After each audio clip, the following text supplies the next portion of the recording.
Voilà, donc là on se retrouve sur l'écran d'accueil du 808 PureView, sur lequel on peut mettre des raccourcis qu'on peut bien entendu déplacer, mais aussi des widgets comme par exemple ici Facebook.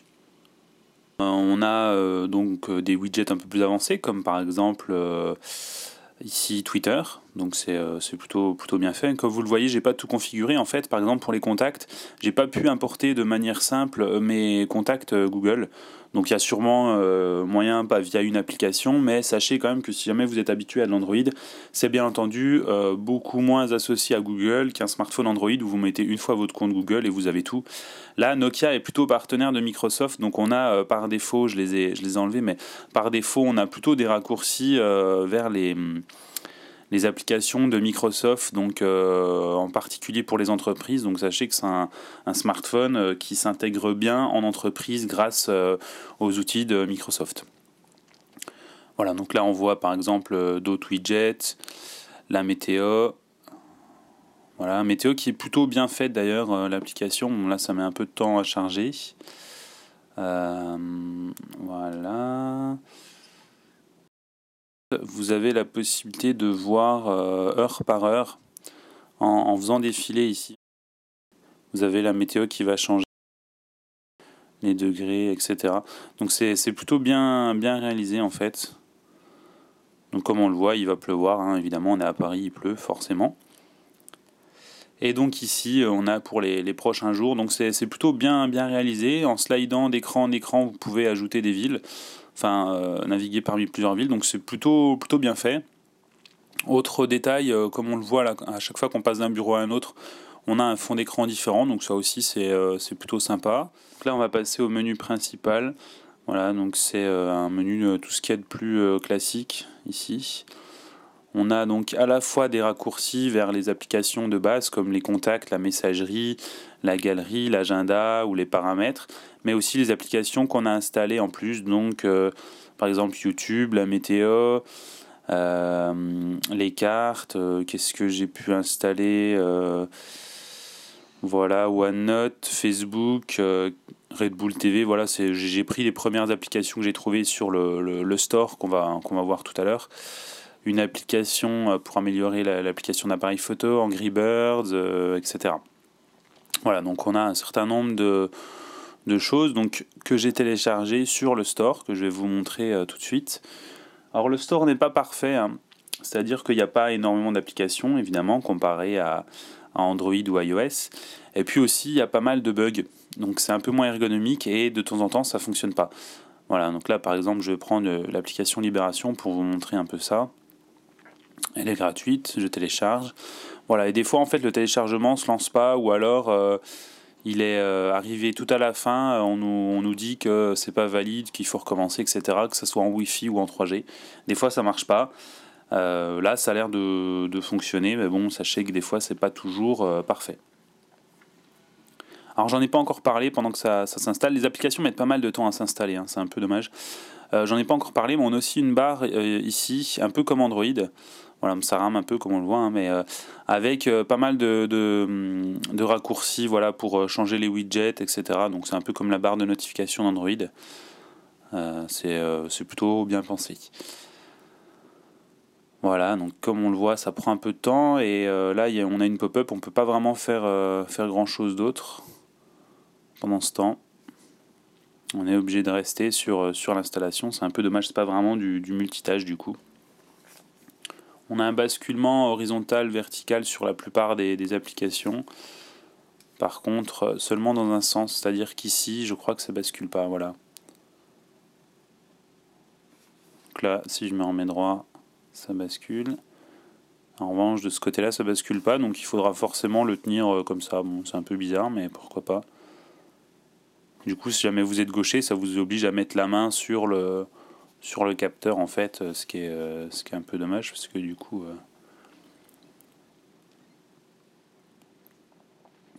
Voilà, donc comme on le voit, l'installation de l'application est très longue. Si vous avez déjà installé plusieurs sur Android, vous cliquez sur installer, vous faites retour, vous en prenez une autre, vous recliquez sur installer, etc.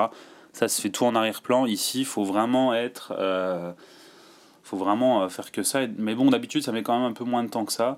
Là, l'application fait 950 kg, donc même pas un méga, et elle met vraiment du temps à s'installer. C'est vraiment archaïque comme système, c'est un peu dommage.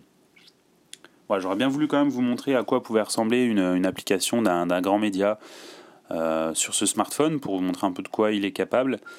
Ah voilà, ça y est, c'est bon. Donc on va lancer l'application. Donc là, évidemment, le raccourci s'est mis dans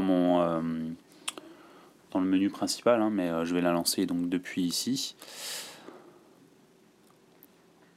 Là, le premier chargement sera peut-être un peu long.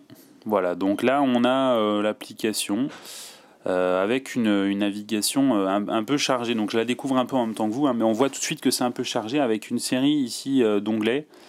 De nombreux onglets là avec des thèmes visiblement à que monde, politique, médias, sport, etc. Et ici donc des thèmes en images, vidéo, journal, la une. Donc bon, c'est un peu chargé, mais ça a l'air de bien fonctionner, d'être un peu d'être assez ergonomique, de charger assez vite. Donc à la rigueur, c'est pas trop mal. On va regarder un peu les vidéos.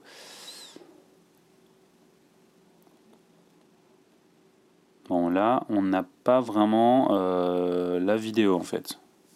C'est-à-dire que je suis dans la catégorie vidéo et pourtant j'ai pas la catégorie, j'ai pas la possibilité de la voir, donc c'est quand même assez dommage. Donc comme on le voit, les applications sont bien, mais encore pas parfaites quoi. Hein, c'est quand même pas exceptionnel.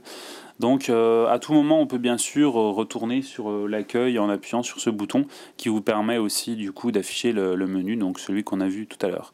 Vous pouvez aussi, si vous préférez, l'afficher en mode liste, comme ça, mais du coup, bon, je trouve ça quand même un peu moins sympa que. Voilà, donc celles qui ont une petite étoile, en fait, c'est celles que j'ai installées et que j'ai pas encore lancées. Donc, par exemple, j'ai pas encore lancé le chargement des cartes. Si, pourtant, j'ai déjà tenté. Ça fonctionnait pas la dernière fois que j'ai essayé d'installer des cartes. En fait, vous pouvez télécharger des cartes pour une utilisation hors ligne. Et en fait, ça fonctionne pas. Voilà, comme vous le voyez, là, je lance.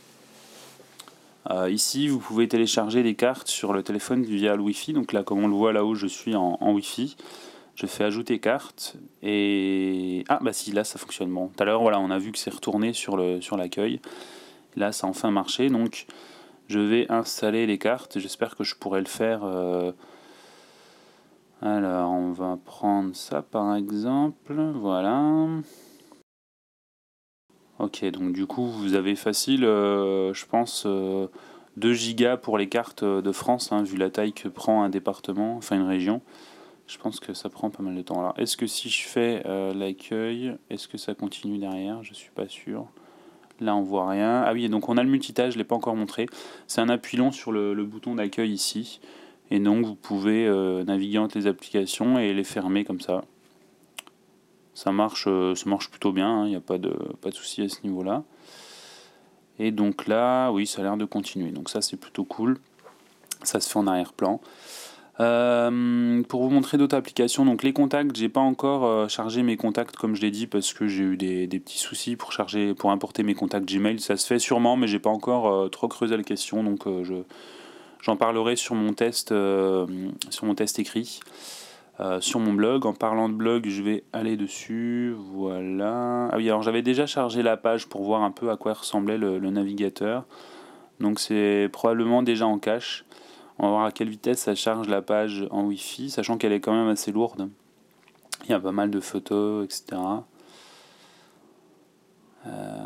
Voilà, donc là on est en Wi-Fi comme je l'ai dit. Et ça met quand même pas mal de temps à charger. À terminer le chargement de la page en tout cas.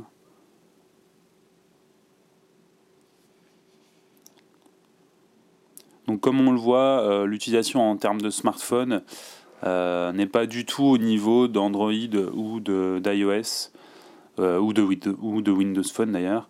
Voilà, donc là ça a fini de charger. Le surf non plus, vous l'aurez compris, hein, sur navigateur par défaut, en tout cas c'est loin d'être top. Là, voilà, ça met du temps à charger, c'est pas très fluide, ça descend pas très vite et c'est quand même pas très fluide. Donc comme on le voit, voilà, donc on peut zoomer, dézoomer. Mais quand on zoome, c'est tout flou, il faut relâcher, voilà, il faut attendre en fait le temps que ça charge. Pareil, quand on dézoome, on a ces espèces de carrés autour, et quand on relâche, voilà, ça va un peu mieux. Mais bon, ça prend quand même un peu de temps, c'est un peu dommage. On peut naviguer comme ça. Là, pareil, ça pourrait rezoomer parce que ça ne sert à rien de dézoomer. Ça pourrait rezoomer pour prendre tout l'écran, mais ça ne le fait pas automatiquement, il faut le faire à la main. Et comme on le voit, c'est difficile d'ajuster pour vraiment tout voir. Là, je vois pas vraiment tout. C'est un peu dommage, il faut redézoomer un petit peu. Enfin bref, c'est quand même pas très ergonomique. Alors je parlais tout à l'heure du basculement en mode portrait paysage. Ce qui est plutôt bien, c'est que la home bascule elle aussi de cette façon en fait.